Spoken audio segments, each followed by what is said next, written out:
ശത്രുക്കള്, കൂടപ്പുറപ്പുകളാ, നാട്ടുകാരല്ല, കുടുംബക്കാര് പോലും പരസ്പരം തമ്മിലടിക്കുന്നു. അങ്ങോട്ടും ഇങ്ങോട്ടും വാപ്പയും ഉമ്മയും ഭാര്യയും മക്കളും കണ്ട സലാം പറയുന്നില്ല. ഇതിന്റെയൊക്കെ കാരണം നമ്മുടെ വീടിന്റെ അകത്ത് ശൈത്താന്റെ ശൈത്താനും അവന്റെ മക്കളുടെയും സാന്നിധ്യമുള്ളത് കൊണ്ടാ. അള്ളാഹു നമ്മളെ കാത്തുരക്ഷിക്കുമാറാകട്ടെ. അതുകൊണ്ട് മഹാനായി നബി മുഹമ്മദ് മുസ്തഫ സല്ലല്ലാഹു അലൈഹി വസല്ലമ തങ്ങൾ പറഞ്ഞു, വീടിന്റെ അകത്ത് കൂടിയിരിക്കുന്ന ശൈത്താനെ ഇറക്കി വിടണമെങ്കിൽ ഒറ്റ കാര്യം ചെയ്താൽ മതി. വീടിന്റെ അകത്ത് കൂടിയിരിക്കുന്ന ശൈത്താനിനെയും അവന്റെ മക്കളെയും വീട്ടിൽ നിന്ന് പുറത്താക്കണമെങ്കിൽ ഒരേ ഒരു കാര്യം ചെയ്താൽ മതി. അള്ളാഹുവിന്റെ ഖുർആനിലെ ഒരായത്ത് ഓതിയാ മതി എന്ന് നബി മുഹമ്മദ് മുസ്തഫ. ഉറക്കെ പറ നബി മുഹമ്മദ് മുസ്തഫ. അള്ളാഹുവിന്റെ വിശുദ്ധമായ ഖുർആനിലെ ഒരായത്ത് ഓതിയ നീ ഇന്ന് വയത് കഴിഞ്ഞ് വീട്ടിൽ പോയിട്ട് ഈ ആയത്ത് ഓതണം. ഈ ആയത്ത് ഓതിയിട്ട് വീടിന്റെ വെളിയിൽ ഇറങ്ങിയിട്ട് മുകളിൽ നോക്കണം. ശൈത്താൻ വീടിന്റെ മുകളിൽ കയറി ഇരുന്നിട്ട് മക്കളോട് പറയാ, മക്കളെ ഇനി ഇവിടെ താമസിക്കാൻ പറ്റൂല, ഇവിടെ നല്ല ആൾക്കാർ താമസിക്കാൻ തുടങ്ങി, വേറെ വീട് നോക്കിക്കൊള്ളാൻ ശൈത്താൻ തന്റെ മക്കളോട് പറയുമെന്ന് നബിയിന റസൂലുള്ളാഹി സ്വല്ലല്ലാഹു അലൈഹി വസല്ലം. അള്ളാഹു ആ ഒരു ആയത്ത് പഠിക്കാൻ ഭാഗ്യം നൽകുമാറാകട്ടെ. ഒരായത്ത് പറഞ്ഞു തരട്ടെ, ഓതുവോ? വീട്ടിൽ പോയല്ല ഓതണ്ടേ, ആദ്യം ഇവിടെ ഇരുന്ന് ഓതി നിന്റെ തലയിൽ കൂടിയിരിക്കണ ശൈത്താൻ ആദ്യം ഇറക്കി നിർത്ത്. വീട്ടിൽ പോയി ഓതുന്നതൊക്കെ പിന്നെ ആദ്യം ഇവിടെ ഇരുന്ന് ഓതിയിട്ട് നിന്റെ ശരീരത്ത്, എന്റെ ശരീരത്ത് കൂടിയേക്കണത് നിങ്ങളുടെ ശരീരത്ത് കൂടിയേക്കണം, ഈ ശൈത്താൻ ഇറക്കി വിടണം. അള്ളാഹു ഭാഗ്യം നൽകുമാറാകട്ടെ. ഒരായത്ത് പറഞ്ഞു തരാം, ഓതാൻ താല്പര്യമുള്ളവരൊക്കെ ഒന്ന് കൈപൊക്കിക്കേ. ശൈത്താൻ വന്നിട്ട് പറയും, അല്ലാഹു ഉസ്താദ് മോനെടാ. ചിലർക്ക് കൈപൊങ്ങത്തില്ല. കാരണം എന്തെന്നറിയോ? ശൈത്താൻ അവന്റെ കൂടെ പുറപ്പ. എങ്ങനെ അവനെ ഇറക്കി വിടുന്ന എങ്ങനെ ഉസ്താദ്? എന്നെ ഉമ്മ പ്രസവിച്ചില്ലെന്നേ ഉള്ളൂ, ഞങ്ങൾ തമ്മിൽ എത്രയ്ക്കും ബന്ധവാ. അല്ലാഹു അഅലം. അല്ലാഹു ഹിദായത്ത് നൽകി അനുഗ്രഹിക്കുമാറാകട്ടെ. ഒരായത്ത് പറഞ്ഞു തരട്ടെ, ഓതുവോ? ഉറക്കൊരു ഇൻഷാ അല്ലാഹ് പറഞ്ഞേ, ഉറക്കെ പറ. അല്ലാഹുവേ, ഈ ഇൻഷാ അല്ലാഹ് പറയുന്ന അതേ ശബ്ദത്തിൽ മരിക്കണ സമയത്ത് ലാ ഇലാഹ ഇല്ലല്ലാഹ് പറഞ്ഞു മരിക്കാൻ നീ ഈ ഇൻഷാ അല്ലാഹ് പറയുന്നവർക്ക് ഭാഗ്യം കൊടുക്കണം പടച്ചവൻ. ഇനിയൊരു ഇൻഷാ അല്ലാഹ് പറഞ്ഞേ, പോരാ. ഇൻഷാ അല്ലാഹ്. അല്ലാഹു ഭാഗ്യം നൽകി അനുഗ്രഹിക്കുമാറാകട്ടെ. ആ ആയത്ത് ഏതാന്ന് കേൾക്കണമെങ്കിൽ 11:30 വരെ ഇവിടെ ഇരിക്കണം. നീ വിചാരിച്ച ഓസിനങ്ങ് കിട്ടുമെന്ന്? ആ ആയത്ത് ഏതാന്ന് വേണമെങ്കിൽ 11:30 വരെ ഇരിക്കും.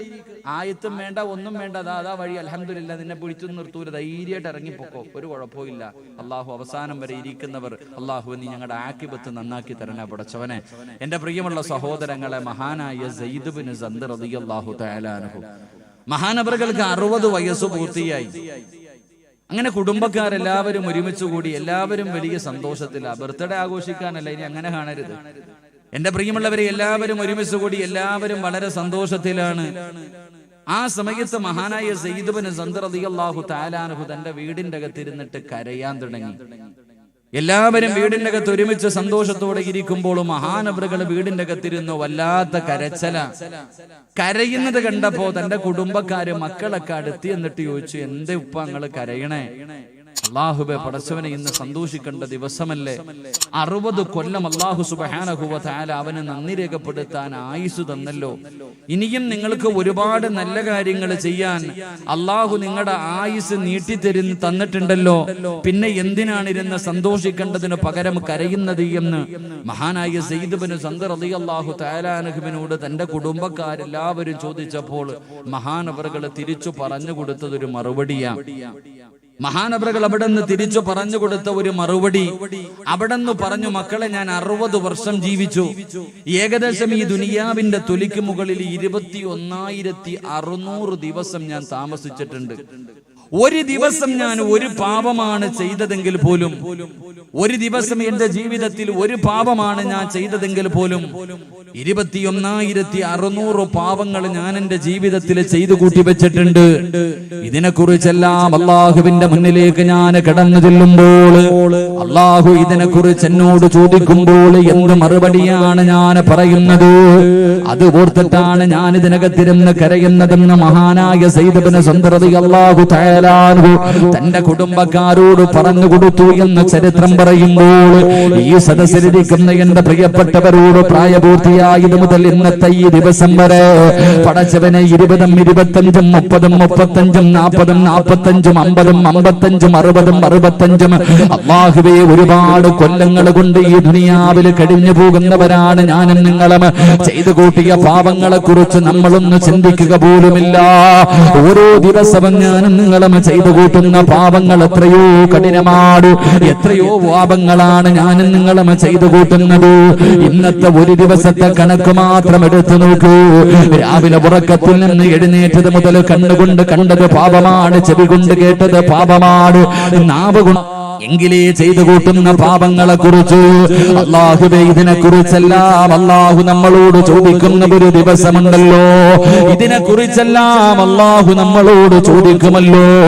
ഇസ്രാഫീൽ എന്ന മലക്ക് സൂറന്ന കാഹളത്തിലൂതുമ്പോൾ അതാ കബർ വെട്ടി പൊളിച്ചിട്ട് എല്ലാവരും എഴുന്നേറ്റ് നാളെ പടച്ചറപ്പിന്റെ പരലോകത്തേക്ക് അല്ലാഹുവേ ഞാനും നിങ്ങളും കടന്നു പോകുന്ന ഒരു ദിവസമുണ്ടല്ലോ. മലക്കുകൾ നമ്മളെ നയിച്ചു കൊണ്ടുപോകുന്ന ഒരു ദിവസമുണ്ടല്ലോ. അല്ലാഹുവിന്റെ പ്രവാചകൻ സല്ലല്ലാഹു അലൈഹി വസല്ലമ തങ്ങൾ അവിടുന്ന് പറഞ്ഞു, ആയിഷ ആ ദിവസം ആണും പെണ്ണും ഔറത്ത് മറക്കാതെ എല്ലാവരും നഗ്നരായിട്ടാണ് നടന്നു പോകുന്നത് എന്ന് അല്ലാഹുവിന്റെ പ്രവാചകൻ അവിടുന്ന് പറഞ്ഞു കൊടുക്കുമ്പോൾ തന്റെ പ്രിയപ്പെട്ട ഭാര്യയായ ആയിഷ ബീബി റളിയല്ലാഹു തആല അൻഹാ അല്ലാഹുവിന്റെ പ്രവാചകനോട് ചോദിക്കുന്നു, നബിയേ യാ റസൂലല്ലാഹ്, അല്ലാഹുവിന്റെ പ്രവാചകരെ, ആണുങ്ങളും പെണ്ണുങ്ങളും ശരീരത്തിൽ വസ്ത്രം ധരിക്കാതെ നടന്നു പോകുമ്പോൾ അവർ പരസ്പരം ഔറത്ത് കാണില്ലേ നബിയേ? അല്ലാഹുവിന്റെ റസൂല് പറഞ്ഞു, ആയിഷ അന്നൊരു മനുഷ്യനും തന്റെ തലവൊന്ന് ഉയർത്തിയിട്ട് നോക്കാൻ കഴിയില്ല. അത്രയ്ക്ക് ഭയാനകമായ ദിവസമാണ്. അല്ലാഹുവിന്റെ കോടതിയിൽ നിന്ന് ചൂടിനെ കുറിച്ച് അല്ലാഹുവേ എത്രയോ ലക്ഷക്കണക്കിന് കിലോമീറ്ററുകൾ മുകളിൽ നിൽക്കുന്ന സൂര്യന്റെ ചൂട് സഹിക്കാൻ എനിക്കും നിങ്ങൾക്കും കഴിയുന്നില്ലെങ്കിലോ നാളെ പടച്ചറപ്പിന്റെ പരലോകത്തെ ചെമ്മിന്റെ തറയിൽ ഞാനും നിങ്ങളും ചെരുപ്പെടാതെ വസ്ത്രമിടാതെ എല്ലാവരും അല്ലാഹുവിന്റെ കോടതിയിൽ ഇങ്ങനെ നിൽക്കുമ്പോൾ നമ്മുടെ തലയുടെ മുകളിൽ ഒരു ചാണ് മുകളില് കത്തിജ്വലിക്കുന്ന സൂര്യനതാ തലയുടെ മുകളിൽ ഉദിച്ചു നിൽക്കുന്ന ഒരു ദിവസം വരാനുണ്ടല്ലോ. അല്ലാഹുവേ അന്ന് തലച്ചോറ് തിളച്ചിട്ട് മുഖത്തുകൂടെ ഒലിച്ചിറങ്ങുന്ന ദിവസമാ. ചൂടുള്ള നാളുണ്ട്, കിയാമം നാളാ. ചുരുക്കി പറഞ്ഞാൽ എന്തുഹാലാ ചൂള വൻദോഷ വണ്ടിയോ മായി വരുന്നേ കാളാ. ക്ഷീണത്തിനാലൊലിക്കുന്നതാണേള. സുഹൃത്തുക്കളെ തിളയ്ക്കുന്നതാണേ മോള. അമലൊന്നുമില്ല തങ്ങു ചെന്നാൽ കോള. പടച്ചവനെ വായിലൂടെ പതയും നിറയും ഒലിപ്പിച്ചുകൊണ്ട് അതാ പടച്ചവനെ നമ്മുടെ തലച്ചോറ് തിളച്ചിട്ട് ഇങ്ങനെ ഉരിച്ചിറങ്ങുകയാണ്. അങ്ങനെ ഒരു ദിവസം എനിക്കും നിങ്ങൾക്കും വരാനുണ്ടല്ലോ. അല്ലാഹുവേ ആ ദിവസം അല്ലാഹുവിന്റെ കോടതിയിൽ ഞാനും നിങ്ങളും നിൽക്കുമ്പോൾ അല്ലാഹു നമ്മളോട് ചോദിക്കുന്ന ഒന്നാമത്തെ ചോദ്യമുണ്ടല്ലോ. അല്ലാഹു നമ്മളോട് ചോദിക്കുന്ന ചോദ്യം അല്ലാഹു നമുക്ക് തന്ന ആയുസിനെ കുറിച്ചാ. എന്റെ പ്രിയമുള്ളവരെ, അതൊരു മറുപടി പറയാതെ വെച്ചിരിക്കുന്ന കാല് ചലിപ്പിക്കാതെ കഴിയില്ലെന്ന് ലോകത്തിന്റെ നേതാവ് പറഞ്ഞു തരുമ്പോ മനുഷ്യ എന്ത് മറുപടിയാ നിന്റെ കയ്യിലുള്ളത്? എന്ത് മറുപടിയാണ് നിന്റെ കയ്യിലുള്ളത്? ഈ വിചാരണ ഒരു ദിവസം നിന്റെ മുന്നിലേക്ക് കടന്നു വരുമല്ലോ.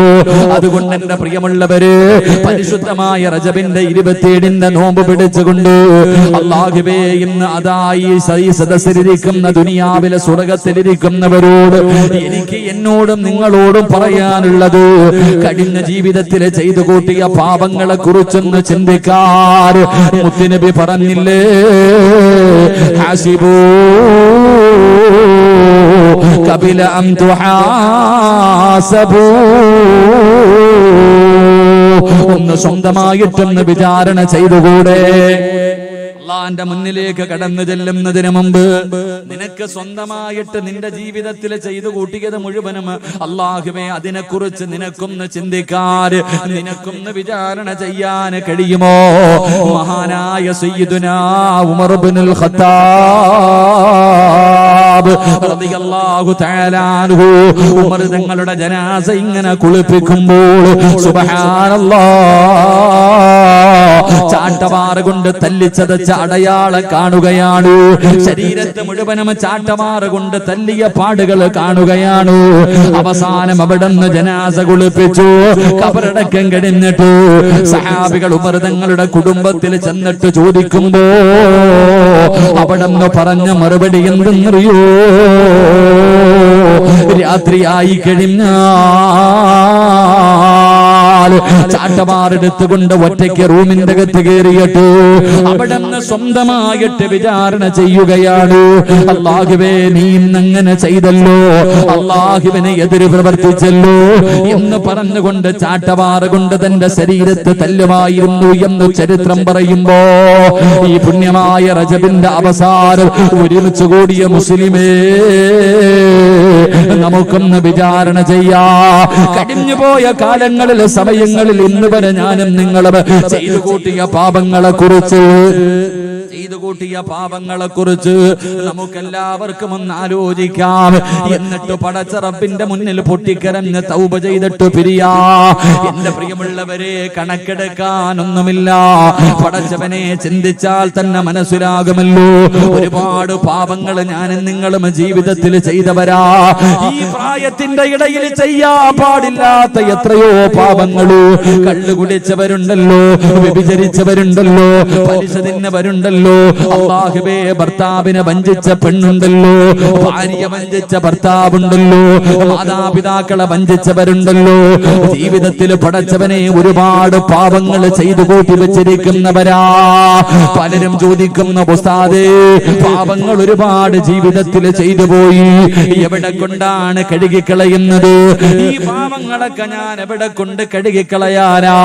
അതിനുള്ള മറുപടി അല്ലാഹു പറയുന്നുണ്ട് മനുഷ്യ. അതിനുള്ള മറുപടി അല്ലാഹു പറയുന്നുണ്ട്. അല്ലാഹുവിന്റെ വിശുദ്ധമായ ഖുർആൻ 114 അധ്യായങ്ങള്, 6666 ആയത്തുകള്. ഈ പരിശുദ്ധമായ ഖുർആനിൽ അല്ലാഹു ഒരുപാട് ചരിത്രം പറഞ്ഞു തരുന്നുണ്ട്. ഖുർആൻ ഒരു ചരിത്രം പറയുന്ന പുസ്തകമല്ല. പിന്നെ എന്തിനാണ് അല്ലാഹു ഈ ചരിത്രം പറഞ്ഞു തന്നതെന്നറിയുമോ? ഒരുപാട് ചരിത്രങ്ങൾ അല്ലാഹു ഖുർആനിൽ പറയുന്നുണ്ട്. എന്നിട്ട് അല്ലാഹു ചോദിക്കുന്നു, എന്തേ നീ ചിന്തിക്കാത്തത്? എന്തേ മനുഷ്യ നീ ചിന്തിക്കാത്തത്? അല്ലാഹുവിന്റെ വിശുദ്ധമായ ഖുർആൻ ഒരു പ്രവാചകന്റെ ചരിത്രം പറയുന്നുണ്ട്. ഏതോ പ്രവാചകനാ? മഹാനായ യൂനുസ് നബി അലൈഹിസ്സലാം. യൂനുസ് നബിയുടെ ചരിത്രം അല്ലാഹുവിന്റെ ഖുർആൻ പറയുകയാ. യൂനുസ് നബി അലൈഹിസ്സലാം പ്രബോധനവുമായി ഒരു നാട്ടിലേക്ക് കടന്നു ചെന്നു. അല്ലാഹുവിനെ കുറിച്ച്, പടച്ച റബ്ബിന്റെ ദീനിനെ കുറിച്ച് ജനങ്ങൾക്ക് പറഞ്ഞു കൊടുത്തു. എത്ര ഉപദേശിച്ചിട്ടും അവര് നന്നാകുന്നില്ല. അവസാനം യൂനുസ് നബിക്ക് സഹിക്കാൻ കഴിയാതെ അല്ലാഹുവിനോട് ദുആ ചെയ്തു, അല്ലാഹ് ഇവരെ നീ നശിപ്പിച്ച് കളയണേ അല്ലാഹ്. യൂനുസ് നബി അല്ലാഹുവിനോട് ദുആ ചെയ്യുകയാ. അവസാനം അല്ലാഹുവിന്റെ ശിക്ഷ ഇറങ്ങുമ്പോൾ യൂനുസ് നബി ആ നാട് വിട്ടു പോവുകയാണ്. സത്യത്തിൽ അല്ലാഹുവിന്റെ അനുവാദമില്ലാതെ, പടച്ച റബ്ബിന്റെ അനുമതിയില്ലാതെ നാട് വിട്ടിട്ട് പോകാൻ പാടില്ല. യൂനുസ് നബി അല്ലാഹുവിന്റെ അദാബ് ഇറങ്ങുമ്പോ പടച്ച റബ്ബിന്റെ അനുവാദമില്ലാതെ നാട് വിടുകയാണ്. എന്റെ പ്രിയമുള്ളവരെ, നമുക്ക് ചരിത്രമറിയാം. യൂനുസ് നബി യഥാ കപ്പലിൽ കയറി യാത്ര തുടങ്ങുകയാണ്. അതാ നടുകടലിലെത്തിയപ്പോ കപ്പല് തകരാൻ പോവുകയാണ്, കപ്പല് തകരാൻ പോകുകയാണ്. ആ സമയത്തൊരു മനുഷ്യൻ പറഞ്ഞു, ഇതിനകത്ത് ദൈവത്തിന്റെ കോപമുള്ള ആരോ ഒരു മനുഷ്യനുണ്ട്, അവനെ കണ്ടുപിടിച്ച് കടലിലെറിയാതെ രക്ഷയില്ലെന്ന് അവസാനം അവിടെ നിന്ന് പറയുമ്പോ അവസാനം അവര് ഞെറുക്കിടുകയാണ്, യൂനുസ് നബിയുടെ പേര് കെട്ടുകയാണ്. അവസാനം യൂനുസ് നബി അലൈഹിസ്സലാമിനെ നടുകടലിലേക്ക് വലിച്ചെറിഞ്ഞു എന്ന് ചരിത്രം പറയുമ്പോ അതാ യൂനുസ് നബിയെ കടലിലേക്ക് വലിച്ചെറിയുമ്പോ സുബ്ഹാനല്ലാഹ് ഒരു മത്സ്യം വന്നിട്ട് യൂനുസ് നബിയെ വിഴുങ്ങുകയാണ്. അവസാനം യൂനുസ് നബി അലൈഹിസ്സലാം കടലിന്റെ അടിത്തട്ടിൽ ഒരു മീനിന്റെ വയറിന്റെ അകത്ത് കടന്നിട്ട് യൂനുസ് നബി അല്ലാഹുവോട് ദുആ ചെയ്യുകയാ, അല്ലാഹുവേ പടച്ച റബ്ബേ, ആ കടലിന്റെ അടിത്തട്ടിൽ മീനിന്റെ വയറിന്റെ അകത്ത് കടന്നിട്ട് യൂനുസ് നബി വിളിക്കുന്നു, വനാദാ ഫിദ്ദുലുമാത് ലാ ഇലാഹ ഇല്ലാ അന്ത സുബ്ഹാനക ഇന്നി കുന്തു മിനൽ ളാലിമീൻ. മത്സ്യത്തിന്റെ വയറിന്റെ അകത്ത് കിടന്നിട്ട് യൂനുസ് നബി അല്ലാഹുവിനോട് പശ്ചാത്തപിക്കുകയാണ്, അല്ലാഹുവിനോട് പശ്ചാത്തപിക്കുകയാ, അല്ലാഹുവേ ലാ ഇലാഹ ഇല്ലാ അന്ത സുബ്ഹാനക ഇന്നി കുന്തു മിനൽ ളാലിമീൻ. ആ കടലിൽ മീനിന്റെ വയറിന്റെ അകത്ത് കിടന്നിട്ട് യൂനുസ് നബി അല്ലാഹുവോട് പശ്ചാത്തപിക്കുകയാ, അല്ലാഹുവിനോട് അവിടുന്ന് പശ്ചാത്തപിക്കുകയാ. ആ മീനിന്റെ വയറിന്റെ അകത്ത് കിടന്ന് ദുആ ചെയ്തപ്പോ ഫസ്തജ്ബിനാ ലഹു വനജൈനാ മിനൽ ഗമ്മി. അല്ലാഹുവിന്റെ വിശുദ്ധമായ ഖുർആൻ പറയുകയാ, അതാ മാസങ്ങൾക്ക് ശേഷം ദിവസങ്ങൾക്ക് ശേഷം യൂനുസ് നബി അലൈഹിസ്സലാമിനെ ആ മീനുണ്ടല്ലോ കരയിലേക്ക് കൊണ്ടുവന്ന് തിരിച്ച് ജീവനോടെ കൊടുത്തു എന്ന് ചരിത്രം അല്ലാഹുവിന്റെ ഖുർആൻ നമുക്ക് പറഞ്ഞു തരുമ്പോൾ എന്റെ പ്രിയമുള്ളവരെ വെറുതെയല്ല അല്ലാഹു ഈ ചരിത്രം എന്തിനാ പറഞ്ഞതെന്നറിയുമോ? വെറുതെ പറഞ്ഞതല്ല. മുത്തുനബി അവിടെന്ന് പറയുന്നുണ്ട്, സ്വഹാബാ, യൂനുസ് നബി മീനിന്റെ വയറിന്റെ അകത്ത് കിടന്നിട്ട് ഈ ദിക്റ് പറഞ്ഞില്ലായിരുന്നെങ്കിൽ ഖിയാമത്ത് നാൾ വരെ ആ മീനിന്റെ വയറ്റില് കിടക്കേണ്ടി വരുമായിരുന്നു എന്ന് നബി മുഹമ്മദ് മുസ്തഫ സല്ലല്ലാഹു അലൈഹി വസല്ലമ തങ്ങൾ പറയുമ്പോൾ എന്തിനാ ഈ ചരിത്രം ഖുർആനിൽ അല്ലാഹു പറഞ്ഞതെന്നറിയുമോ? യൂനുസ് നബിയുടെ ഭാഗത്ത് നിന്നൊരു പിഴവ് സംഭവിച്ചപ്പോ യൂനുസ് നബി അല്ലാഹുവോട് ഏറ്റുപറഞ്ഞപ്പോ അല്ലാഹു തൗബ സ്വീകരിച്ചെന്ന് ഖുർആൻ പറയുമ്പോ ഇത് യൂനുസ് നബിയുടെ പ്രത്യേകത മാത്രമല്ല, ഈ ദുനിയാവിൽ കടന്നു വരുന്ന അവസാനത്തെ മനുഷ്യനുണ്ടല്ലോ അവനും തന്റെ ജീവിതത്തിൽ ഒരു തെറ്റുപറ്റിയാൽ, തന്റെ ജീവിതത്തിൽ ഒരു പിഴവ് സംഭവിച്ചാൽ പടച്ച റബ്ബിന്റെ മുന്നിൽ ആര് ഏറ്റുപറഞ്ഞാൽ അല്ലാഹുവിന്റെ മുന്നിൽ തൗബ ചെയ്താ അല്ലാഹു ആ തൗബ സ്വീകരിക്കുമെന്ന് പഠിക്കുന്നതിന് വേണ്ടിയാ, മനസ്സിലാക്കുന്നതിന് വേണ്ടിയാ അല്ലാഹു പരിശുദ്ധമായ ഖുർആനിൽ യൂനുസ് നബിയുടെ ചരിത്രം പറയുന്നതെങ്കിൽ എന്റെ പ്രിയമുള്ളവരെ, കള്ളു കുടിച്ചോടാ, വ്യഭിചരിച്ചോ, പലിശ തിന്നോ, നിസ്കരിക്കാതെ നടന്നോ, അല്ലാഹുവിനെ മറന്നുകൊണ്ട് നടന്നോ, മോനെ എത്ര വലിയ പാപം ചെയ്തവനാണെങ്കിലും നീ എന്തിനാടാ പേടിക്കുന്നത്? എത്ര വലിയ പാപം ചെയ്തവനാണെങ്കിലും നീ എന്തിനാ പേടിക്കുന്നത്? അല്ലാഹു പറഞ്ഞതെന്തെന്നറിയോ? കുല്യാ ഇബാദി അല്ലദീന അശ്റഫൂ അലാ അൻഫുസിഹിം ലാ തഖ്നതൂ മിർ റഹ്മത്തില്ലാഹ്. മോനെ, അല്ലാഹു പറയുകയാ, നീ എത്ര വലിയ പാപം ചെയ്തവനാണെങ്കിലും എന്നോടൊന്ന് ഏറ്റുപറയടാ. ഞാൻ ആരെന്നറിയുമോ? 100 കൊല ചെയ്തവന് പുറത്തു കൊടുത്തവരാ, മരിച്ച പെണ്ണിന്റെ മയ്യത്തിന് കബറിന്റെ അകത്തിട്ട് വ്യഭിചരിച്ചവന് പുറത്തു കൊടുത്തവരാ, ഒരുപാട് കള്ളുകുടിയന്മാർക്ക് പുറത്തു കൊടുത്തവരാ, സ്വന്തം മക്കളെ ജീവനോടെ കുടിച്ചു മൂടിയവർക്ക് പുറത്തു കൊടുത്തവരാ. ഞാൻ ഗഫൂറാടാ, ഞാൻ റഹീമാടാ. അതുകൊണ്ട് നിന്റെ ജീവിത ജീവിതത്തിൽ കടലിന്റെ തിരമാലകളോളം പാപം ചെയ്തവനാണെങ്കിലും എന്നോടൊന്ന് ഏറ്റു പറയടാ, ഞാൻ പുറത്തു തരാമെന്ന് പടച്ച റബ്ബ് പറയുമ്പോ അള്ളാഹു നിങ്ങൾക്ക് തരുന്ന ഒരു അവസരമാ. ഇന്ന് പടച്ച റബ്ബ് എനിക്കും നിങ്ങൾക്കും തരുന്ന ഒരു ചാൻസ് ആണ്. നന്നാകണമെങ്കിൽ ഇന്ന് നന്നായിക്കോ. നന്നാകണമെങ്കിൽ തൗബ ചെയ്യണമെങ്കിൽ ഇന്ന് നീ തൗബ ചെയ്തോ. ഈ സദസ്സിലിരുന്നിട്ട് ചെയ്തു പോയ പാപം മുഴുവനും ഈ റജബിന്റെ 27 നോമ്പ് പിടിച്ച നീ ഈ സദസ്സിലിരുന്ന് കൊണ്ട് പടച്ച റബ്ബിന്റെ മാസമായ ഈ റജബ് മാസം ഇവിടെ വെച്ച് തന്നെ നീ കഴുകി ശുദ്ധമാക്കിക്കോ.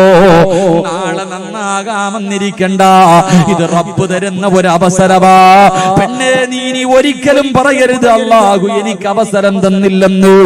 ജീവിതത്തിൽ ഇന്ന് വരെ ചെയ്ത് കൂട്ടിയത് മുഴുവനും ഒരുപാട് പാപം ചെയ്തിട്ടും ആരും അറിയാത്തത് നിന്റെ ബുദ്ധി കൊണ്ടല്ല, നിന്റെ കഴിവ് കൊണ്ടല്ല. കാമുകനെ വീട്ടിൽ വിളിച്ചു കയറ്റിയിട്ട് വ്യഭിചരിച്ചത് ഭർത്താവും നാട്ടുകാരും കുടുംബക്കാരും പിടിക്കാത്തത് നിന്റെ ബുദ്ധി കൊണ്ടാണെന്ന് നീ കരുതരുത്. മോനെ, ഏത് വൃത്തികേടുകൾ ചെയ്താലും ആരും അറിയുന്നില്ല എന്ന് കരുതിയിട്ട് നീ നെഞ്ച് വിരിച്ചിട്ട് നടക്കണ്ടടാ. അല്ല പൊട്ടനല്ല, അല്ലാഹു പടച്ചവനെ എല്ലാം കാണുന്നുണ്ടടാ. നിന്നെ നാണം കെടുത്തണ്ട, നിന്റെ വാപ്പാന നാട്ടുകാരുടെ മുന്നിൽ നാണം കെടുത്തണ്ട. നിനക്കൊരു ഭാര്യയും മക്കളും ഉണ്ടല്ലോ, അവരെ ഓർത്തിട്ട് പടച്ച റബ്ബ് നിന്നോട് കരുണ കാണിക്കുന്നതാ. പക്ഷേ എന്നും അങ്ങനെയാകണമെന്നില്ല. പല നാൾ കള്ളൻ ഒരു നാള് പിടിക്കപ്പെടും. അതുകൊണ്ട് എന്റെ പ്രിയപ്പെട്ടവരോട് പറയുകയാ, മോനെ, പടച്ച റബ്ബിന്റെ മുന്നിൽ ചെയ്തു പോയത് മുഴുവനും ഒരു മടിയുമില്ലാതെ ഒരു നാണമില്ലാതെ പടച്ച റബ്ബിന്റെ മുന്നിൽ ഓരോന്നായി ഏറ്റു പറഞ്ഞു. എങ്ങനെ പറയണമെന്നറിയോ? പൊറുക്കന്റെ പാപമോ സയ്യിദി വെറുക്കാതെ പൊറുക്കുന്നവനാരുണ്ട് നീയല്ലാതെ. ഇഹലോക ആർഭാടങ്ങളെന്നെ വലച്ചതാ, നഫ്സന്ന ഉന്തി തള്ളിവിട്ടു ചാദിച്ചതാ. അല്ലാതെ ധിക്കരിച്ചല്ല റബ്ബേ നിന്നെ, അതുകൊണ്ട് ആട്ടരുതിലാഹ് എന്നെ. അല്ലാഹുവേ, നിന്നെക്കാളും പൊറുക്കുന്ന ഒരാളും ഈ ദുനിയാവിലില്ല. പടച്ചവരെ, ഏറ്റവും വലിയ കരുണ നീയാണ് തമ്പുരാന്, നീയാണ് ഗഫൂറ്, നീയാണ് റഹീമ്. അല്ലാ, നീ ഞങ്ങളുടെ പടച്ച റബ്ബാണല്ലോ, നീ ഞങ്ങളുടെ രക്ഷിതാവാണല്ലോ. നിന്നെക്കാളും പാപം പൊറുക്കുന്ന ഒരാളും ഈ ഭൂമിയിലില്ല. അല്ലാഹുവേ, അറിഞ്ഞുകൊണ്ട് ചെയ്തതല്ല, പെട്ടുപോയതാ തമ്പുരാന്, ഈ ദുനിയാവ് ചതിച്ചതാ തമ്പുരാന്. പടച്ചവനെ, നഫ്സന്നെ പിഴപ്പിച്ചതാണ്, ശൈത്താന്റെ ചതിയിൽ പെട്ടുപോയതാണ്. അല്ലാ, എന്ത് ചെയ്താലും നീ കാണുമെന്ന് എനിക്കറിയാ, എന്നിട്ടും ചെയ്തത് ധിക്കാരമല്ല. നീ കാണുമെന്നറിയാ, എന്നിട്ടും കള്ളു കുടിച്ചത്, എന്നിട്ടും വ്യഭിചരിച്ചത്, എന്നിട്ടും പലിശ തിന്നത്, എന്നിട്ടും നിസ്കരിക്കാതെ നടന്നത് അഹങ്കാരം കൊണ്ടല്ല റബ്ബേ, പെട്ടുപോയതാ. അല്ലാ, എനിക്കൊരവസരം കൂടെ താ അല്ലാ. പടച്ച റബ്ബിന്റെ മുന്നിൽ ഏറ്റു പറഞ്ഞോ. ഏറ്റു പറഞ്ഞാ കിട്ടുന്ന പ്രതിഫലമെന്താ? റസൂലുള്ള പറയുകയാ, ഒരു തെറ്റിന്റെ പേരിൽ അല്ലാഹു 2 പ്രാവശ്യം ഒരു മനുഷ്യനെ ശിക്ഷിക്കില്ല എന്ന് നബി മുഹമ്മദ് മുസ്തഫ സല്ലല്ലാഹു അലൈഹി വസല്ലമ തങ്ങൾ പറയുമ്പോൾ ചെയ്തു കൂട്ടിയത് മുഴുവനും ഇന്ന് പടച്ച റബ്ബിന്റെ മുന്നിൽ ആരും അറിയാതെ ഒറ്റയ്ക്കിരുന്നിട്ട് റബ്ബിന്റെ മുന്നിൽ ഇത് കരങ്ങൾ ഉയർത്തിയിട്ട് നിനക്കൊന്ന് കരഞ്ഞുകൊണ്ട് എണ്ണി എണ്ണി പറയാ കഴിഞ്ഞ നാളെ പടച്ച റബ്ബിന്റെ പരലോകത്ത് അല്ലാഹുവേ 1,24,000 പരം വരുന്ന പ്രവാചകന്മാര്, അവിടുത്തെ അനുയായികള്, അവിടുത്തെ സ്വഹാബത്ത്, അവിടുത്തെ താബീങ്ങള്, അവിടുത്തെ തബൗ താബീങ്ങള്, അവിടുത്തെ ഇമാമുമാര്, അവിടുത്തെ ഔലിയാക്കന്മാര്, അവിടുത്തെ സയ്യിദന്മാര്, അവിടുത്തെ ആലിമീങ്ങള്, അവിടുത്തെ അല്ലാഹുവേ പടച്ച റബ്ബ് ഇഷ്ടപ്പെട്ടവരുണ്ടല്ലോ. നിന്റെ വാപ്പ, നിന്റെ ഉമ്മ, നിന്റെ ഭാര്യ, നിന്റെ മക്കള്, നിന്റെ കൂടപ്പുറപ്പ്, നിന്റെ കുടുംബക്കാര്, നിന്റെ കൂട്ടുകാര്, ഇവരുടെ മുന്നിൽ നിനക്ക് നാളെ നിന്ന് നാറേണ്ടി വരില്ല. അതുകൊണ്ട് പ്രിയമുള്ളവരെ, ഹസിബൂ ഖബല അൻ തുഹാസബൂ, ജീവിതത്തിൽ ചെയ്തു കൂട്ടിയ പാവങ്ങൾ മുഴുവനും അള്ളാഹുവിന്റെ മുന്നിൽ ഈ റജബിന്റെ രാത്രി നമുക്കൊന്ന് പൊട്ടിക്കരഞ്ഞ് ഏറ്റുപറഞ്ഞ് ദുആ ചെയ്തിട്ട് പിരിയാം. അള്ളാഹു നമുക്ക് ഭാഗ്യം നൽകി അനുഗ്രഹിക്കുമാറാകട്ടെ. അള്ളാഹു ഭാഗ്യം നൽകി അനുഗ്രഹിക്കുമാറാകട്ടെ. ഉറക്കപ്പറ, അള്ളാഹു ഭാഗ്യം നൽകി അനുഗ്രഹിക്കുമാറാകട്ടെ. ഇന്ന് ഏറ്റുപറഞ്ഞ നാളെ നാറേണ്ടി വരില്ല. ഇന്ന് നീ പടച്ച റബ്ബിന്റെ മുന്നിൽ ചെയ്തു പോയത് മുഴുവനും ഏറ്റുപറഞ്ഞിട്ട് നന്നായ നാളെ പരലോകത്ത് നിന്ന് നാറേണ്ടി വരില്ല. ഇല്ലെങ്കിൽ ഇവിടെയും നാറും അവിടെയും നാറും. അള്ളാഹു കാത്തിരക്ഷിക്കുമാറാകട്ടെ. അതുകൊണ്ട് നമുക്ക് അള്ളാഹിന്റെ മുന്നിൽ ആത്മാർത്ഥമായി ദുആ ചെയ്തിട്ട് പിരിയണം. അള്ളാഹു ഭാഗ്യം നൽകി അനുഗ്രഹിക്കുമാറാകട്ടെ.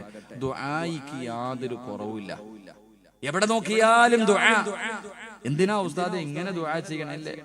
എവിടെ നോക്കിയാലും ദുആ. പ്രഭാഷണത്തിന് മുമ്പ് ദുആ, ഇടയിൽ ദുആ, ശേഷം ദുആ, പിന്നെ നിസ്കാരത്തിന് മുമ്പ്, നിസ്കാര ശേഷം എല്ലാം ദുആ. ഇപ്പൊ ദുആ വേണോന്നാ എല്ലാരും ചോദിക്കണം.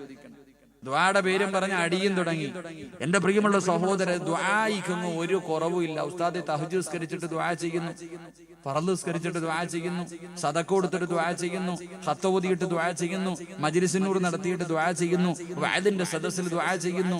അല്ലാഹുവേ, എന്തെല്ലാം നല്ല കാര്യങ്ങൾ ചെയ്യാൻ പറ്റുമോ അതൊക്കെ ചെയ്തിട്ട് ഞാനും നിങ്ങൾ ദുആ ചെയ്യുന്നുണ്ട്. പക്ഷെ മറുപടി ഒന്നും കിട്ടുന്നില്ല. എല്ലാവരും അള്ളാഹുവിനോട് ആത്മാർത്ഥമായി ദുആ ചെയ്യുന്നു, പക്ഷെ ഉത്തരം കിട്ടുന്നില്ല. അതിന് കാരണം അള്ളാനെ കുറ്റപ്പെടുത്തണ്ട. നീ ദുആ ചെയ്തിട്ട് സ്വീകരിക്കുന്നില്ല എങ്കിൽ അള്ളാനെ അല്ല കുറ്റപ്പെടുത്തേണ്ടത്, നീ നിന്നെ കുറ്റപ്പെടുത്ത. നീ ചോദിക്കുന്ന കാര്യം അള്ളാഹ് കേൾക്കണില്ല. അതന്നെ നീ ഇത്രയും കാലം കൊണ്ട് റബ്ബിനോട് ദുആ ചെയ്യുന്നു. ഈ ദുആ ചെയ്യുന്നത് അള്ളാഹ് കേട്ടാലല്ലേ ഉത്തരം തരൂ. ഒരു മനുഷ്യന്റെ ചോദിക്കുന്ന കാര്യം കേട്ടാലല്ലേ ഉത്തരം. നീ ചോദിക്കണത് അള്ളാഹ് കേൾക്കണില്ല. അതന്നെ എല്ലാവരും അള്ളാഹുവിനോട് ആത്മാർത്ഥമായി ദുആ ചെയ്യുന്നു. ദുആ ചെയ്ത വെറുതെ ഒന്നും സ്വീകരിക്കൂല. എങ്ങാതി നിനക്ക് തോന്നുന്നുണ്ടോ വെറുതെ ഇങ്ങനെ നടന്ന് വിളിച്ചു പോയാ കേൾക്കുമെന്ന്? അള്ളാഹുവിന്റെ പ്രവാചകൻ സല്ലല്ലാഹു അലൈഹി വസല്ലമ തങ്ങൾ പറഞ്ഞു, ഒരു മനുഷ്യന്റെ ദുആ അള്ളാഹു സ്വീകരിക്കണമെങ്കിൽ 6 നിയമങ്ങൾ പാലിക്കണമെന്ന് നബി മുഹമ്മദ് മുസ്തഫ. എന്താ ബക്കറ്റ് പിരിവിന് സമയമായി? അവിടെ അങ്ങനെ ഇരുന്ന് വഴുതൊക്കെ അങ്ങാതി ബക്കറ്റൊക്കെ എടുത്ത് കള പോയിരുന്ന് വഴുതൊക്കെ. സ്വന്തം കാര്യം നമുക്ക് ആദ്യം പള്ളിക്കൂടി പോകേണ്ടതല്ലേ. ഇൻഷാ അല്ലാഹ് അള്ളാഹു ഈമാൻ നൽകി അനുഗ്രഹിക്കുമാറാകട്ടെ. കാരണം ബക്കറ്റ് എടുത്തു കഴിഞ്ഞാൽ ഇറങ്ങി ഓടും. അതുകൊണ്ട് പേടിച്ചിട്ടാ, വേറൊന്നുമല്ലട്ടാ. ബക്കറ്റ് എടുക്കുമ്പോ ഇറങ്ങി ഓടാൻ ചില ബിരുദന്മാരുണ്ട്. അളിയനോട് അളിയ ബക്കറ്റ് എടുക്കുമ്പോ മുങ്ങിയേക്കാം. ചിലര് പിരിവ് തുടങ്ങുമ്പോ മുങ്ങിയേക്കാം. ചിലര് ദുആയിക്ക് എഴുന്നേക്കുമ്പോ മുങ്ങാം. പിന്നെ ചിലർ അവസാനം വരെ ഉണ്ടാകും. ഇൻഷാ അല്ലാഹ് അള്ളാഹു അവസാനം വരെയുള്ളവരുടെ കൂട്ടത്തിൽ പെടുത്തുമാറാകട്ടെ. എന്റെ പ്രിയമുള്ളവരെ, ഒരു മനുഷ്യന്റെ പ്രാർത്ഥന അള്ളാഹു സ്വീകരിക്കണമെങ്കിൽ ഫാനം തിരിച്ചു നോക്കോപ്പാ. പരലോകത്തിൽ നിന്ന് ഉരുകേണ്ടതല്ലേ. ഒരു മനുഷ്യന്റെ ദുആ അള്ളാഹു സ്വീകരിക്കണമെങ്കിൽ വെറുതെ സ്വീകരിക്കൂല. ഒരാളുടെ ദുആ അള്ളാഹു സ്വീകരിക്കണമെങ്കിൽ 6 നിയമങ്ങൾ പാലിച്ചുകൊണ്ട് ദുആ ചെയ്യണം. എങ്കിലേ ദുആയ്ക്ക് ഇജാബത്ത് ഉണ്ടാകത്തുള്ളൂ. അള്ളാഹു നമുക്ക് ഈമാൻ നൽകി അനുഗ്രഹിക്കുമാറാകട്ടെ. എന്റെ പ്രിയമുള്ളവരെ, ആ 6 കാര്യം എനിക്ക് പറയണമെന്ന് ആഗ്രഹമുണ്ട്. ഇപ്പൊ തന്നെ 10:35. ഇനി ആകെയുള്ളത് എത്ര സമയം? ഇനി ആകെ ഉള്ളത് 55 മിനിറ്റ് ഉണ്ട്. ഈ 55 മിനിറ്റ് കൊണ്ട് ഞാൻ തലകുത്തി കടന്നാൽ ഈ 6 പറയാൻ പറ്റൂല. എങ്കിലും എന്നെ കൊണ്ട് പറയാൻ പറ്റുന്ന കാര്യങ്ങൾ പറയും. സന്തോഷത്തോടെ ദുആ ചെയ്തു പിരിയും. അള്ളാഹു ഭാഗ്യം നൽകി അനുഗ്രഹിക്കുമാറാകട്ടെ. അള്ളാഹു ഭാഗ്യം നൽകി അനുഗ്രഹിക്കുമാറാകട്ടെ. ഒക്കെ ബോറടിച്ചാ മുഖത്ത് കണ്ടിട്ട് മടുത്തു തുടങ്ങിയ പറ മനുഷ്യന്മാരെ, നിങ്ങളൊക്കെ ഒന്ന് എഴുന്നേറ്റ്. എല്ലാരും അവരുടെ കസേര ഇങ്ങോട്ട് കയറ്റിയിട്ട് ഒന്ന് ഫ്രണ്ടിലോട്ട് വാ. നിങ്ങളെ എനിക്കൊന്ന് കാണാനാ. ഒന്ന് ഫ്രണ്ടിലോട്ട് കയറിക്ക്. ഈ കിടക്കണ കസേര വാപ്പ നിങ്ങൾക്കുള്ളത് അവിടെ പ്രത്യേകിച്ചൊന്നുമില്ല. ഈ കസേര എടുത്തോണ്ട് ഫ്രണ്ടിലോട്ട് വാ. എല്ലാരും ഇങ്ങോട്ട് കയറിക്ക്. ഇങ്ങോട്ട് കയറിക്കോ. അപ്പനെ അതെടുത്തോ. ഈ ഫ്രണ്ടിൽ കിടക്കണ കസേര തന്നെ എടുത്തോ. നിങ്ങൾ ഇങ്ങോട്ട് കയറിയിരുന്നാ മതി ധൈര്യമായിട്ട്. ഒരുപാട് എടുത്തിരിക്കണ്ട. പ്രാണികൾ കയറിക്കളെ. മൈക്ക് സെറ്റുകാരന്റെ വയറൊന്നും നശിപ്പിച്ചു കളയില്ല. എല്ലാം ഇങ്ങോട്ട് വാ കേറ്. അകന്നകന്നല്ല, അടുത്തടുത്തിരിക്ക്. ഇടയിൽ സ്ഥലമൊന്നും വേണ്ട. എല്ലാരും ഇങ്ങോട്ട് കേറ്. ഇൻഷാ അല്ലാഹ് ബിസ്മില്ലാ അൽഹംദുലില്ലാഹ്. എല്ലാരും ഒന്ന് കാണാനാ. ഇനിയിപ്പോ കാണാൻ പറ്റിയില്ലെങ്കിലോ ഒന്ന് കാണാൻ വേണ്ടിയാ. താത്തമാരൊക്കെ നിങ്ങൾ ഇരുന്നോപ്പാ. നിങ്ങൾക്ക് പറ്റുമെങ്കിൽ അടുത്തിരിക്കട്ടാ. പെണ്ണുങ്ങൾ കഴിയെങ്കിൽ ആ കസേര ഒന്ന് ഫ്രണ്ടിലോട്ട് കയറ്റിയിട്ട് ഇൻഷാ അല്ലാഹ് എല്ലാരും അവനവന്റെ കാര്യം നോക്കിക്കോ. സ്ത്രീയും വെച്ചു കൊടുത്തിട്ടുണ്ടില്ലേ, ചുമ്മാ അല്ല, എല്ലാം അതിന്റെ ഓട്ടി. 6 അടി നീളത്തിൽ ഇവിടെ നിൽക്കുന്നു. കണ്ണിന് കാഴ്ചയില്ലേ? ഇവിടെ കണ്ടാ പോരെ, എന്തിനാ അവിടെ നോക്കിയിരിക്കണം? ഇൻഷാ അല്ലാഹ് അങ്ങോട്ട് കണ്ടാ. ഇത്രയും പേരുണ്ടായിരുന്ന പഠിച്ചാന്. ഇരുന്ന് പറഞ്ഞാലോ നാലേക്ക മൈക്ക് സെറ്റുകാരാ. മൈക്ക് സെറ്റുകാരാ ഇരുന്ന് പറയാൻ പറ്റുമോ? ആ വേണ്ട, പരലോകത്ത് നിൽക്കേണ്ടി വരുമല്ലോ, അവിടെ രക്ഷപ്പെട്ടാലോ. ശരി, ഇരി. ഇങ്ങോട്ട് ഇറങ്ങി ഓടുന്നു കുറച്ചെണ്ണം. ഇങ്ങോട്ട് വാടാ ചങ്ങായിമാരെ, സ്വർഗത്തിൽ വാ, മുന്നോട്ട് വാ, അടുത്ത് വാ. എല്ലാ ഇലക്ഷന്റെ പ്രചരണത്തില. ആര് ജയിക്കും ആര് തോക്കും, ആര് വേണം ജയിക്കട്ടെ. ഇപ്പൊ എല്ലാരും ഇലക്ഷനിൽ ആര് ജയിക്കും ഇല്ലേ? ആര് ജയിച്ചാലും നിനക്കെന്താ, നീ തോക്കാതിരുന്നാ മതി. അള്ളാഹു അല്ലതല്ലേ ഉണ്ട്. എല്ലാരും ഇലക്ഷനിൽ ആര് ജയിക്കും, പാർട്ടിയുടെ സർവേ ഒക്കെ നടക്കണേ. എടാ, ആര് ജയിച്ചാലും നിനക്കൊന്നുമില്ല, അസ്രായേല് വരും. ആര് ജയിച്ചാലും വരും. നീ പള്ളിക്കുഴി പോകും. അതുകൊണ്ട് എനിക്ക് പറയാനുള്ളത്, നീ ജയിക്കുക നോക്ക്, അത്രേ ഉള്ളൂ. നീ ജയിക്കണം. എപ്പോഴും നിന്റെ റൂഹ് പിടിക്കാൻ മലക്ക് വരുമ്പോൾ ലാ ഇലാഹ ഇല്ലല്ലാഹ് പറഞ്ഞാൽ നീ ജയിച്ച്, ഇല്ലെങ്കിൽ നീ തോറ്റുപോയി. അള്ളാഹു ജയിക്കുന്നവരിൽ പെടുത്തുമാറാകട്ടെ. അള്ളാഹു ജയിക്കുന്നവരിൽ പെടുത്തുമാറാകട്ടെ.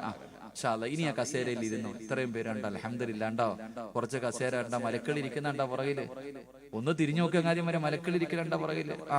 അതുണ്ട്. അത്രയും കസേര ഇടയിൽ വെറുതെ കിടന്നേ. ഇൻഷാ അല്ലാഹ് എന്റെ പ്രിയമുള്ള സഹോദരങ്ങളെ, ഒരു മനുഷ്യന്റെ ദുആ അല്ലാഹു സ്വീകരിക്കണമെങ്കിൽ, ഒരാളുടെ ദുആ അല്ലാഹു സ്വീകരിക്കണമെങ്കിൽ വെറുതെ ചോദിച്ചാ പോരാ.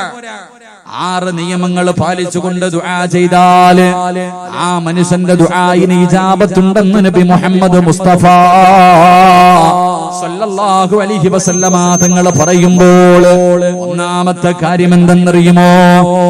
ഒന്നാമത്തെ കാര്യം എന്താണ്? പഠിച്ചോ. എത്രയോ കാലം കൊണ്ട് ദുആ ചെയ്യുന്നു, ഉസ്താദേ എന്റെ ദുആയിക്ക് ഉത്തരം കിട്ടാത്തതിന്റെ കാരണം ഇത് തന്നെയാണ് എങ്കിൽ അല്ലാഹുവിന്റെ ഖുർആൻ പറയുകയാ, ദുആ ചെയ്താ സ്വീകരിക്കണമെങ്കിൽ ഒന്നാമത്തെ മാനദണ്ഡം എന്താ? യാ അയ്യുഹല്ലദീന ആമനൂ തൂബൂ ഇലല്ലാഹി തൗബതൻ നസൂഹാ. അല്ലാഹുവിന്റെ ഖുർആനാ പറയുന്നത്, ഒരു മനുഷ്യന്റെ തൗബ അല്ലാഹു സ്വീകരിക്കണമെങ്കിൽ, ഒരു മനുഷ്യന്റെ ദുആ അല്ലാഹു സ്വീകരിക്കണമെങ്കിൽ ഒന്നാമത്തെ കാര്യം എന്താ? തൗബതൻ നസൂഹാ. നിന്റെ ദുആയിക്ക് ഇഖ്ലാസ് വേണമെന്ന് അല്ലാഹുവിന്റെ വിശുദ്ധ ഖുർആൻ. വെറുതെ ദുആ ചെയ്താ പോരാ, വെറുതെ കിടന്ന് ദുആ ചെയ്താ പോരാ. ആ ചെയ്യുന്ന ദുആയിൽ ഇഖ്ലാസ് ഉണ്ടാകണം, ഈമാൻ ഉണ്ടാകണം. ഇതറിയില്ല എന്താ? എന്റെ പ്രിയമുള്ളവരെ, ദുആയിക്ക് ഒരു കുറവില്ല. മഹാനായി നബി മുഹമ്മദ് മുസ്തഫ സല്ലല്ലാഹു അലൈഹി വസല്ലമ തങ്ങൾ നോക്കുമ്പോ ഒരു മനുഷ്യൻ ഇരുന്നിട്ട് ദുആ ചെയ്യാ. ദുആ എന്ന് പറഞ്ഞാൽ ചെറിയ ദുആ ഒന്നുമല്ല, വിളിച്ചു കൂവാ, അല്ലോ അല്ലോ. കണ്ടിട്ടില്ലേ ചില ദുആ? ചിലരുടെ ദുആ കണ്ട വല്ലാത്ത ദുആ, വിളിച്ചു കൂവിയിട്ട് ദുആ ചെയ്യാ. ഈ വിളിച്ചു കൂവിയിട്ട് ദുആ ചെയ്തവനോട് അള്ളാന്റെ റസൂല് വെച്ച് എന്തെന്നറിയോ? അല്ല ചങ്ങാതി, നീ ആരെയാ വിളിക്കണ? നീ വിളിക്കണ അള്ളാഹിക്ക് ചെവി കേൾക്കൂടാ, കടന്നു കൂവണ്ട. കടന്ന് വിളിച്ചു കൂവിയിട്ട് പൊട്ടി ഇങ്ങനെ കരഞ്ഞു വിളിച്ചോണ്ട് ദുആ ചെയ്യുന്ന ഒരു ചെറുപ്പക്കാരനോട് മുത്തുനബി പറഞ്ഞത്, നീ വിളിക്കണ അല്ലാഹ്ക്ക് ചെവിയും കേൾക്കും കണ്ണും കാണും, അന്ധനൊന്നും അല്ല അല്ലാഹ്. നീ ഇങ്ങനെ കടന്ന് വിളിച്ചു കൂവണ്ട. ഇങ്ങനെ വിളിച്ചു കൂവിയ ഇഖ്ലാസ് നഷ്ടപ്പെട്ടു പോകുമെന്ന് നബി മുഹമ്മദ് മുസ്തഫ സല്ലല്ലാഹു അലൈഹി വസല്ലം. ഇങ്ങനെ കടന്ന് വിളിച്ചു കൂവിയിട്ട് നാട്ടുകാർ മുഴുവനും കേൾക്കണം, അയൽവാസി വരെ കേൾക്കണം, ഇവിടെ വലിയ ദുആയാണ്. എന്തോ ഈമാനപ്പോൾ എന്താ ഇഖ്ലാസ? ഇപ്പൊ സദസ്സി തന്നെ ദുആ ചെയ്യും. ചില ആൾക്കാർ നമ്മുടെ കൂടെ വരും. നമ്മൾ ദുആ ചെയ്യുമ്പോ ഓന്റെ പേര് പ്രത്യേകം എടുത്ത് പറയണം, ഇല്ലെങ്കിൽ പറ്റൂല. അവന്റെ പേരെടുത്ത് വെച്ച് ദുആ ചെയ്യണം. അപ്പൊ ഈ ദുആ ചെയ്യണം നമ്മൾ എന്താ? എന്ത് ഇഖ്ലാസ്? ഇവന്റെ പേര് പറഞ്ഞില്ലെങ്കിൽ ഇവൻ എന്തെങ്കിലും വിചാരിക്കുമെന്ന് ഭയന്നിട്ട് അപ്പോഴും ദുആ ചെയ്യുമ്പോ എന്ത് ഇഖ്ലാസ് മനുഷ്യന്മാരെ! എന്റെ പ്രിയപ്പെട്ടവരെ, നമുക്ക് ആർക്കും ഇഖ്ലാസില്ല, ഈമാനില്ല, ചുമ്മാതെ കടന്നിട്ട്. അതുകൊണ്ടാ പറഞ്ഞത്, ഒരുപാട് ശബ്ദം ഉയർത്തിയിട്ടും ദുആ ചെയ്യാൻ പാടില്ല, എന്നാ ശബ്ദം താഴ്ത്തിയിട്ടും മനസ്സിലും ദുആ ചെയ്യാൻ പാടില്ല, എന്നാൽ ഇഖ്ലാസ് പോയി. മനസ്സിന്റെ ഉള്ളിൽ ഇരുന്നിട്ട് അല്ലാഹ് പുറത്ത് അല്ലാഹ് പുറത്ത് ഇങ്ങനെ പറഞ്ഞിട്ട് കാര്യമില്ല, അപ്പോഴും ഇഖ്ലാസ് നഷ്ടപ്പെട്ടു പോകും. അതുകൊണ്ടാ പറഞ്ഞത് രണ്ടിന്റെയും മധ്യമായ രീതിയിൽ. അതുകൊണ്ടാ പ്രവാചകൻ പറഞ്ഞ്, നിങ്ങൾ ദുആ ചെയ്യുമ്പോ, ഇന്ന് പള്ളിയിലെ ഖത്തീബ് ഉസ്താദ് അല്ലോ പടച്ചോനെ നരകത്തിന് കാക്കണേ അല്ലാ, പാവം പൊറുക്കണേ അല്ലാ, ഉസ്താദ് നെഞ്ചു പൊട്ടിയിട്ടാ ദുആ ചെയ്യണേ. പുറകിരിക്കണവൻ സദ്യ പള്ളിയിൽ നിസ്കാരം കഴിഞ്ഞിട്ട് ഉസ്താദ് ദുആ ചെയ്യുമ്പോ സദ്യ തിന്നാനിരിക്കുക, ചമ്മണം കൂട്ടി ഇങ്ങനെ ഇരിക്കുക. എടാ നേരെ ചൊവ്വ കൈ പിടിക്കാൻ സമയമുണ്ടോ? നിങ്ങൾ ആലോചിക്കുക. ഉസ്താദന്മാരൊക്കെ പള്ളിക്കകത്തിരുന്ന് ദുആ ചെയ്യുമ്പോ, സ്വന്തം വാപ്പ മരിച്ചിട്ട് 3-ന്റെ അന്ന് ദുആ ചെയ്യുമ്പോ എത്ര പേര് ഇങ്ങനെ കൈ പിടിക്കണം? ഇങ്ങനെ ദുആ ചെയ്യുമ്പോ കൈ പിടിക്കണമെന്നാ? അള്ളാന്റെ മുന്നിൽ യാചിക്കുന്നവനെ പോലെ ഇങ്ങനെ നിൽക്കണമെന്നാ? നീ നിൽക്കോ? എങ്ങനെ കൈ? ബിരിയാണി തിന്നായിരിക്കുന്ന പോലെ ഇങ്ങോട്ട് ഇരുന്നിട്ട് ചിലതൊക്കെ പോയിട്ട് ഫർദ് നിസ്കാരം കഴിഞ്ഞ് സലാം വീട്ടിയെ കൊണ്ടുപോയി ഭിത്തിയുടെ ചാരിയിട്ടിരിക്കുക, കടപ്പുറത്ത് കിടക്കണ പോലെ, എന്റെ ബീച്ചുകളിൽ കിടക്കണ പോലെ കാലും കയ്യും നീട്ടിട്ട് ഒരു കിടപ്പ്, ഒരു ദിക്ർ പറയാൻ. പള്ളിയിൽ ഉസ്താദന്മാര് ദുആ ചെയ്യുമ്പോ നേരെ ഇങ്ങനെ കൈപിടിക്കുന്നവരുണ്ട്. നേരെ അള്ളാന്റെ മുന്നിൽ യാചിക്കുന്നവനെ പോലെ ആത്മാർത്ഥമായിട്ട് ഇങ്ങനെ ഒന്ന് കൈപിടിച്ചിട്ട് ആമീൻ പറയണ എത്ര പേരാ ഉള്ളേ? പള്ളിക്കകത്ത് പടച്ചോനെ ഇമാമ് ദുആ ചെയ്യുമ്പോ ആമീന്റെ ശബ്ദമില്ല. ഇമാമിന് തന്നെ പണ്ടാരവും നിർത്തിയാൽ മതി തോന്നും. കാരണം അതില്ല. എന്നാ വെളിയിലിറങ്ങിയാലോ ഇവന്റെ ശബ്ദം കേൾക്കണ എന്താ ഇല്ലേ? എന്റെ പ്രിയമുള്ള സഹോദരങ്ങളെ, അള്ളാഹുവിന്റെ പ്രവാചകൻ സല്ലല്ലാഹു അലൈഹി വസല്ലമ തങ്ങൾ പറഞ്ഞു, ഇഖ്ലാസ് വേണം. ഇഖ്ലാസ് ഇല്ലാതെ ഒരമലും അല്ലാഹു സ്വീകരിക്കില്ല. നിന്റെ പ്രാർത്ഥന അല്ലാഹു സ്വീകരിക്കില്ല. അതിന് ഒരുപാടൊന്നും ദുആ ചെയ്യണമെന്നൊന്നുമില്ല. നീ ഒരുപാട് കടന്ന് വിളിച്ചു പോയി ദുആ ചെയ്യണമെന്നില്ല. ചോദിക്കുന്നത് ഒരു വാക്കാണെങ്കിലും അതിനകത്ത് ഇഖ്ലാസ് ഉണ്ടെങ്കിൽ അല്ലാഹു സ്വീകരിക്കുമെന്ന് നബി മുഹമ്മദ് മുസ്തഫ സല്ലല്ലാഹു അലൈഹി വസല്ലം. ഒരുപാടൊന്നുമില്ല.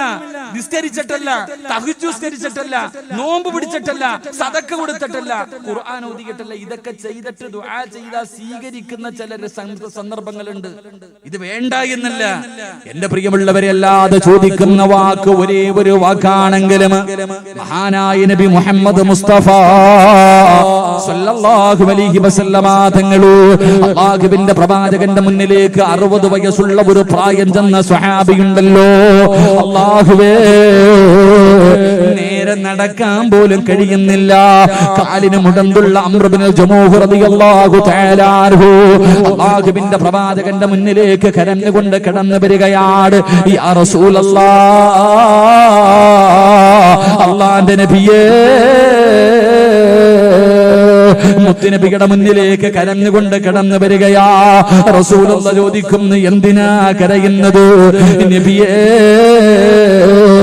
എന്റെ മക്കൾ യുദ്ധത്തിന് പോകാൻ എന്നെ അനുവദിക്കുന്നില്ല. എനിക്ക് യുദ്ധത്തിന് പോകണം നബിയേ. ഉഹദിന്റെ രണാങ്കണത്തിൽ എനിക്ക് കടന്നു പോകണം നബിയേ. അല്ലാഹുവിന്റെ പ്രവാചകൻ അവിടെന്ന് ചോദിച്ചു, നിങ്ങൾക്ക് പ്രായമായില്ലേ? വാപ്പാ 60 വയസ്സുണ്ട്, അത് മാത്രമല്ല വികലാംഗനാണ്. അല്ലാഹുവിന്റെ പ്രവാചകൻ പറഞ്ഞു, നിങ്ങൾക്ക് യുദ്ധം ചെയ്യൽ നിർബന്ധമില്ലല്ലോ. ആ സ്വഹാബി പറഞ്ഞു, ഇല്ല നബിയേ, എനിക്ക് യുദ്ധത്തിന് പോകണം നബിയേ.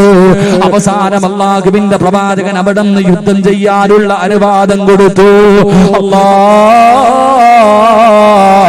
60 വയസ്സുള്ള ആ പ്രായം ചെന്ന് നേരെ നടക്കാൻ കഴിയാത്ത കാലിന് മുടന്തുള്ള സ്വഹാബി ഉഹദിന്റെ രണാങ്കണത്തിലേക്ക് കടക്കുകയാണ്. ഉഹദിന്റെ രണാങ്കണത്തിലേക്ക് കടന്നിട്ട് പടച്ചുറപ്പിന്റെ ദർബാറിലേക്ക് തന്റെ ഇരുകരങ്ങൾ ഉയർത്തുകയാണ്. അല്ലാഹുവിന്റെ മുന്നിലേക്ക് 2 കൈയുമൊന്ന് ഉയർത്തി.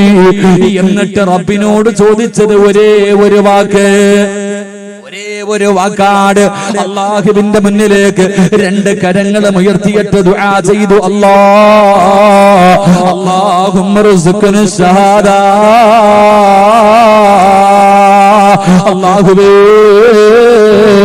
ഈ യുഗത്തിന്റെ രണാങ്കണത്തിൽ നിന്ന് എന്നെ ജീവനോടെ മടക്കല്ലേ അല്ലാ. വാപ്പാ ഒരേ ഒരു വാക്കേ ചോദിച്ചുള്ളൂ. അവിടുന്ന് ജനാസയാ കൊണ്ടുപോയത്. ഉഹദിന്റെ രണാങ്കണത്തിൽ നിന്ന് ജനാസയാ കൊണ്ടുപോയത്. ചോദിച്ചത് ഒരേ ഒരു വാക്ക്, അല്ലാഹുമ്മ ർസുഖ്ന ശഹാദ. എനിക്ക് ഷഹീദാകാൻ ഭാഗ്യം തരണേ അല്ലാ. ആ ചോദിച്ചതിൽ ഈമാൻ ഉണ്ടായിരുന്നു. ആ ചോദിച്ചതിൽ ആത്മാർത്ഥതയുണ്ടായിരുന്നു. ആ ചോദിച്ചതിൽ ഇഖ്ലാസ് ഉണ്ടായിരുന്നു. അതുകൊണ്ട് ചോദിച്ചതിനുള്ള ഉത്തരം അല്ലാഹു അപ്പം തന്നെ കൊടുത്തു എന്ന് ചരിത്രം പറയുമ്പോ, എന്റെ പ്രിയമുള്ളവരെ, ഞാനും നിങ്ങളും ദുആ ചെയ്യുന്നവരാ. ദുആയ്ക്കൊരു കുറവുമില്ല, പക്ഷേ ഉത്തരം കിട്ടുന്നില്ല. അല്ലാഹുവേ, പടച്ചവനെ, ദുആ ചെയ്യണം ചെറുപ്പക്കാരാ. ഒറ്റയ്ക്കിരുന്ന് ദുആ ചെയ്യണമടാ. വാപ്പ വാപ്പയും ഉമ്മയും ഭാര്യയും മക്കളും കൂടപ്പുറപ്പും കുടുംബക്കാരും ഒരുമിച്ചിരുന്ന് ദുആ ചെയ്യണം. ഭാര്യയും ഭർത്താവും ദുആ ചെയ്യണം. വാപ്പയും ഭാര്യയും മക്കളും കൂടെ ദുആ ചെയ്യണം. വാപ്പയും സഹോദരങ്ങളും കൂടെ ദുആ ചെയ്യണം. എന്തിനു കൂട്ടുകാരിരുന്ന് ദുആ ചെയ്യണം?